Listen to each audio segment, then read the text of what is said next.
ఇర్మియా గ్రంథం 1వ అధ్యాయం 20వ వచనంలో దేవుడు ఈ విధంగా పలుకుతున్నాడు, నేను అతనికి విరోధంగా మాట్లాడినప్పుడల్లా అతని జ్ఞాపకము నన్ను విడువకున్నది, అతని గూర్చి నా కడుపులో చాలా వేదనగానున్నది, తప్పక నేను అతని కరుణింతునని ఆయన పలకడం మనం చూస్తున్నాం. అవును, మన దేవుడు మనల్ని కరుణిస్తాడు. ఇక్కడ కరుణించుట అనే పదానికి హీబ్రూలో వాడబడిన పదం రహాం. రహాం అనే పదానికి ఉన్న అర్థాలు ఏంటంటే కరుణించడం, ప్రేమించడం, జాలి చూపడం. అవును, మన దేవుడు మనల్ని కరుణిస్తాడు, ఆయన మనల్ని ప్రేమిస్తాడు, ఆయన మన పట్ల జాలి చూపిస్తాడు. ఇక్కడ దేవుడు ఎఫ్రాయిముని గురించి మాట్లాడుతూ అతనికి విరోధంగా మాట్లాడుతున్నప్పుడు దేవుడు తన హృదయంలో ఎంతగా వేదన పడుతున్నాడో ఆయన తెలియజేస్తూ నేను అతన్ని కరుణిస్తానని ఆయన పలుకుతున్నాడు. అవును, అతని యొక్క స్థితిని బట్టి దేవుడు కోప్పడిన దేవుడు అతన్ని కరుణించాలనుకుంటున్నాడు.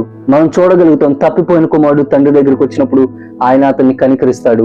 అదే విధంగా ఆహాబు లాంటి భయంకరమైన రాజు కూడా పశ్చాత్తాపడినప్పుడు దేవుడు అతని మీదకి రావాల్సిన శిక్షను తప్పిస్తానని వాగ్దానం చేస్తాడు.